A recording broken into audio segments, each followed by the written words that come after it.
Bonjour, bonjour, bien-aimés dans le Seigneur. Que la grâce et la santé de Dieu demeurent avec chacun d'entre nous. Au nom de Jésus, merci, c'est venant. Premièrement, n'hésitez pas de nous faire part de vos préoccupations et de vos questions. Et s'il y a quelque chose que vous n'avez pas compris, n'hésitez pas d'attirer notre attention sur ce point. Deuxièmement aussi, mes frères et sœurs, imprégnez-vous constamment la parole de Dieu, car la parole de Dieu est Dieu. Est-ce que c'est bon? Très bien. Nous sommes là pour partager la parole de Dieu, vous aider à bien comprendre qui est l'identité du Seigneur Jésus-Christ à la lumière de la parole. Nous prenons Philippiens chapitre 2, nous lisons du verset 5 au verset 9, c'est parti.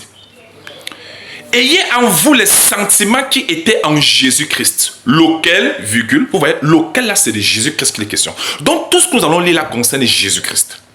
Lequel existant en forme de Dieu. Mais bien aimé, avez-vous remarqué que le verbe exister ici est conjugué au participe présent, c'est-à-dire existant. Ce n'est pas écrit existait, comme s'il n'existait plus en forme de Dieu. Non, c'est écrit existant.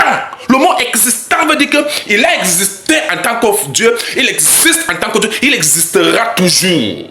Vous comprenez? Donc c'est un terme, c'est un terme qui est utilisé pour exprimer une forme d'éternité. Vous comprenez? Donc on dit lequel existant en forme de Dieu. Ce n'est pas écrit sous forme de Dieu comme si se faisait passer pour Dieu. Non, il est en forme de Dieu. Donc c'est le Dieu là en pleine forme. Jésus-Christ est le grand Dieu des cieux en pleine forme. Il a existé, il existe, il existera toujours en forme de Dieu. Voilà ce que déclare la parole de Dieu. Est-ce que c'est clair? Ce n'est pas tout. Il dit ici que n'a point regardé comme une proie arrachée d'être égal avec Dieu. Il n'est pas dit qu'il est égal à Dieu, comme s'il se mesurait à Dieu. Non, non, non. Il est égal avec Dieu. Ça veut dire qu'il forme Dieu lui-même. Vous comprenez? Vous comprenez? C'est très important de le savoir. Pas égal à, mais égal avec. C'est deux choses bien différentes. Amen. Si ça avait été écrit égal à, ça veut dire que Jésus-Christ serait quelqu'un d'autre qui veut se mesurer au grand Dieu. Mais c'est faux. Mais on dit égal avec Dieu. Pour montrer que c'est la forme même, c'est toujours lui-même qui est là. Nous lisons le verset 7. Mais c'est dépouiller lui-même. Est-ce que vous savez ce que cela veut signifier? C'est dépouiller veut dire que si j'enlève ce vêtement, je suis en train de me dépouiller du vêtement. Maintenant, là, ce n'est pas le vêtement, il s'agit de Dieu lui-même qui se dépouille de lui-même. Ça veut dire qu'il sort le dédoublement, en fait. Il sort de lui-même. Il est là 100% Dieu, il est là 100% Dieu aussi. C'est le dédoublement, c'est-à-dire que je sors de moi-même. Il y a des histoires comme ça, il y a des histoires comme ça dans la nature. Il y a certains êtres vivants qui se dédoublent. C'est la façon de se reproduire. Comme les amibes, certaines bactéries. Ah oui! Ah oui! Auto-reproduction, c'est-à-dire que je sors de moi-même, je deviens 100% moi, 100% là. Et celui qui est assis sur le trône, c'est Dieu le Père, celui qu'on appelle le Père, il est à 100% invisible. Et celui qui est là, c'est toujours Dieu qui est là, mais sous une autre forme. C'est toujours lui-même qui est là. On va voir ça tout à l'heure. Vous voyez? Il dit, mais c'est dépouiller lui-même. Jésus-Christ le disait encore dans Jean 8, 42, que je suis sorti du Père. Donc c'est Dieu qui sort de Dieu. Là pourquoi dans Zacharie chapitre 2 verset 8 à 11 il dit, là, il est bien décrit là que l'Éternel envoie l'Éternel. Et dans Hébreu 1 le verset 9 il dit bien que Dieu a un Dieu. Toujours avec grand E éternel et grand D, pour montrer que c'est le même Dieu qui est là. Donc Dieu a perdu un miracle, il s'est dédoublé, il sort de lui-même. Vous comprenez? C'est ça. Il s'est dépouillé lui-même en prenant une forme de serviteur. Ça veut dire que maintenant, quand il sort de lui-même, c'est pour pouvoir, il prend une forme de serviteur. Pour servir qui? Servir celui qui est assis sur le trône de qui il est sorti, qui est toujours lui-même. C'est comme si j'ai un dessin que je vais exécuter. Les gens ne veulent pas exécuter mon dessin, les enfants n'arrivent pas à le faire. Qu'est-ce que je fais? Je décide moi-même de sortir de moi-même, de prendre une forme humaine, et j'exécute moi-même mon dessin comme j'ai voulu. Quand les enfants ne font pas bien ce que vous voulez, qu'est-ce que vous faites? Vous-même, vous prenez leur place et vous décidez de faire bien ce que vous voulez faire pour que ça soit agréable à vous, non? Pour leur montrer l'exemple, non? C'est la même chose. Vous comprenez? Il dit en prenant une forme de serviteur, en devenant semblable aux hommes et ayant paru comme un simple homme. Voilà comme cela. Qui est Jésus donc? Jésus est dans le grand Dieu des cieux qui a pris la forme humaine pour venir sauver l'humanité et leur montrer l'exemple. Et il a servi qui? Il a servi celui qui est assis sur le trône, qui est Dieu, celui qu'on appelle le Père. Et c'est de lui qu'il est sorti. Et c'est toujours lui-même qui est sorti de lui-même. Donc c'est toujours lui-même qui est là. Donc 100% Dieu assis, esprit, et 100% Dieu là, sous une forme humaine pour servir son propre dessein. Est-ce que c'est clair? La Bible dit ici au verset 8 qu'il s'est humilié lui-même. Ce n'est pas comme si c'était l'autorité qui le forçait à s'humilier. Non, il s'est humilié lui-même, se rendant obéissant jusqu'à la mort. On ne l'a pas obligé, non. Il s'est rendu même obéissant jusqu'à la mort. Comme son dessein était de sauver l'humanité par la mort, c'est pourquoi il s'est rendu même obéissant. C'est comme moi, je décide d'exécuter mon propre dessein en par la forme d'un serviteur et je fais moi-même ce que j'ai demandé pour vous montrer l'exemple et pour vous sauver. C'est la même chose avec Dieu. Bien-aimés dans le Seigneur, en deuxième partie, nous continuons à nous étendre sur Philippiens chapitre 2 du verset 5 au verset 9. Amen. Et nous venons de voir la lumière, la parole de Dieu, comment Dieu lui-même est sorti de lui-même à 100%. Et il a pris la forme d'un serviteur, la forme d'un homme pour sauver l'humanité de ses péchés. Voilà pourquoi dans 1 Pierre 3, le verset 18, il est écrit: Christ a été mis à mort quant à la chair. Donc Dieu, qui s'est fait un corps charnel dans lequel il vit, afin de pouvoir livrer ce corps charnel à la croix pour le salut des hommes. Quand le salut du péché, c'est la mort. Donc Christ, Dieu est mort quant à la chair, mais lui ne meurt pas en tant qu'esprit. Amen. C'est bien clair? Donc, qu'est-ce qui se passe? Il a apparu comme un simple homme. C'est comment je décide d'obéir à ma propre volonté, à la perfection, parce que les hommes n'arrivent pas à le faire. Je décide moi-même de descendre sur le terrain et je fais exactement tout ce que j'ai décidé de faire et ça soit à la perfection afin de sauver l'humanité et leur montrer le chemin. Est-ce que c'est clair? C'est la même chose avec Dieu. Voilà pourquoi verset 8 il dit: il s'est humilié lui-même. Donc Jésus-Christ s'est humilié. Quand on dit qu'on s'est humilié, qu'il était lui-même, c'était de sa propre initiative de s'humilier. On ne l'a pas forcé. Or, si Jésus-Christ signifiait inférieur à Dieu, ça veut dire qu'il devait recevoir les ordres, il devait se bénir, il devait rien faire. Or, la Bible dit qu'il s'est humilié lui-même. C'était sa propre initiative. Voyez-vous? Donc c'était l'initiative de Dieu de s'humilier lui-même. Il dit, se rendant obéissant jusqu'à la mort. Il se rend obéissant, pas qu'on le force à obéir, non, il se rend lui-même obéissant. Mais ça c'est trop fort. Voilà pourquoi Jésus avait dit dans Jean chapitre 10, le verset 17 et 18, il dit, le Père même, parce que je donne ma vie, afin de la reprendre. Le Père qui parle là, c'est l'Esprit de Dieu, parce que Dieu est Esprit, qui vivait en lui-même. Or, l'Esprit et le corps, ce n'est pas deux personnes, c'est la même personne. Il dit, le Père même, parce que je donne. Pas qu'il me demande de donner, moi-même je donne ma vie. La vie, c'est quelle vie? C'est la vie éternelle. Voyez-vous? Il dit, afin de la reprendre.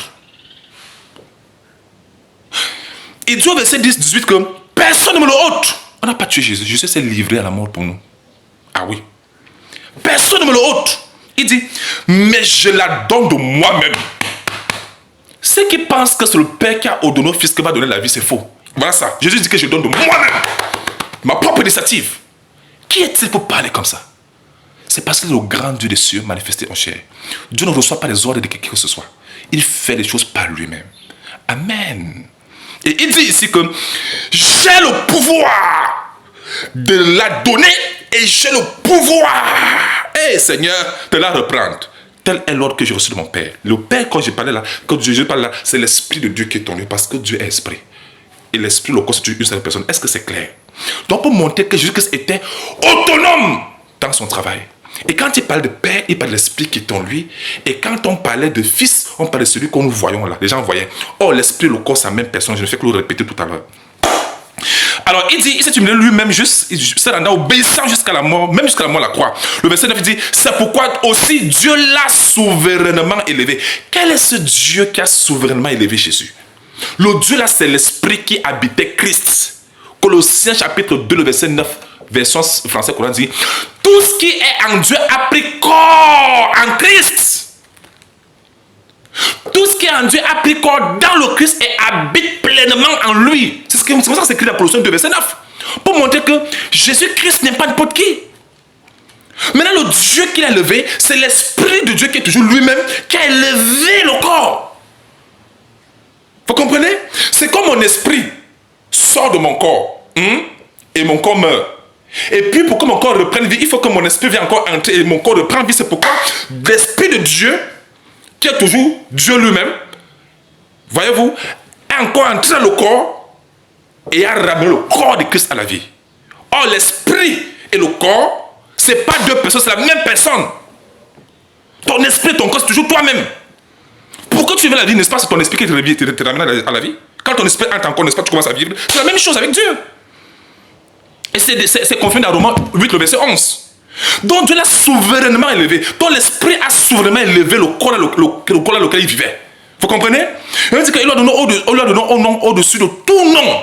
Quand on dit au-dessus de tout, non. Tous les noms sont inférieurs à ce nom. Vous pensez que son nom, c'est quel nom? Quel est le nom? On dit bien, au-dessus, il a donné le nom au-dessus de tout nom. Sans exception. Il n'y a pas d'exception. Il n'y a pas un nom exceptionnel qui est peut-être... Ça veut dire que si Dieu était différent de Jésus, hein, et qu'il était supérieur à Jésus à tous les niveaux, ça veut dire que le Père aurait un nom différent du nom du Fils, qui serait supérieur. On n'allait jamais dire que le nom au-dessus de tout nom. Il devait avoir avec exception. On devait écrire avec exception, mais il n'y a pas d'exception. Ça doit être le nom suprême. Ah oui. Suivons la prochaine partie. Troisième partie, pour continuer la suite. Amen. Bien-aimés dans le Seigneur, en troisième partie sur le verset Philippiens chapitre 2 du verset 5 jusqu'au verset 10, nous continuons. Nous avons vu comment Dieu s'est dépouillé de lui-même. Il a pris la forme d'un homme et il est mort à la croix pour nous. Et nous avons démontré comment il lui-même n'est pas de sa propre initiative. Lui-même il a décidé de le faire. Ce n'est pas comme il a reçu des ordres de qui que ce soit. Lui-même il décide de le faire. Amen. Nous avons démontré cela, n'est-ce pas? Nous avons vu comment Dieu l'a souverainement élevé, qui est toujours l'esprit qui vivait en lui, qui a élevé le corps, c'est-à-dire la résurrection de Christ d'entre les morts. Et la résurrection, là, s'il vous plaît, ce n'est pas l'esprit de Christ qui est ressuscité, c'est le corps dans lequel l'esprit de Dieu vivait. Est-ce que c'est bon? Est-ce que c'est bon? Très bien. Et nous avons vu comment il lui a donné le nom qui est au-dessus de tout nom. Il n'y a pas d'exception à ce nom. Il n'y a pas une exception. Pour dire que non, il y a quand même un nom qui est dessus. Non, non, on dit ce nom, un nom qui est le nom au-dessus de tout. Non, sans exception. Ça veut dire que c'est le nom suprême. Et ce nom suprême, ce nom de Jésus. Il n'y a pas d'exception. Bien aimé, quel est le rapport qui existe entre Dieu et le Fils de Dieu? Dieu, c'est l'esprit de Dieu. Parce que Dieu est esprit, il est saint. C'est pourquoi on appelle le Saint-Esprit. Donc, Dieu est l'Esprit Saint, le côté invisible qu'on ne voit pas. Le Dieu qu'on ne voit pas, il est invisible. Or, le Fils de Dieu, c'est le Dieu invisible là qui se rend visible en se faisant un corps, en paraissant avec un corps humain. Parce que l'homme a été créé justement à son image. Donc, le Fils de Dieu, c'est Dieu dans un corps d'homme. Même les Juifs le confirmaient dans Jean chapitre 5, verset 18. C'est clair là-bas, ils reconnaissent, ils savent que le Fils de Dieu veut dire Dieu dans un corps d'homme. Amen. Donc, alors, au verset 10, il dit, afin qu'au nom de Jésus, tous genoux fléchissent dans les cieux, sur la terre et sous la terre. Pas d'exception. On dit toujours, il n'y a pas d'exception. Et on dit ici que et que toute langue, dans les cieux, sur la terre, sous la terre, tout le monde dans le café, qu'on prononce le nom de Jésus. Donc, le nom de Jésus n'est pas n'importe quel nom. Quel est son nom?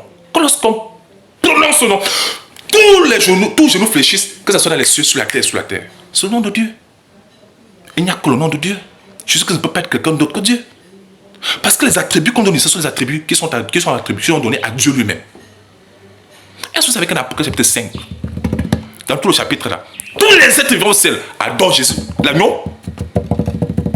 On lui donne toutes les allégeances, toutes les vertus, toute la gloire, les honneurs à l'agneau, comme se donner à Dieu lui-même. Vous me dites, ils pratiquent l'idolâtrie? Ils sont en train de donner notre Dieu, alors que Dieu avait défendu la donner notre Dieu? Non, c'est parce que c'est eux. Mais eux, ils savaient que voici Dieu fait homme. C'est pourquoi on l'adorait.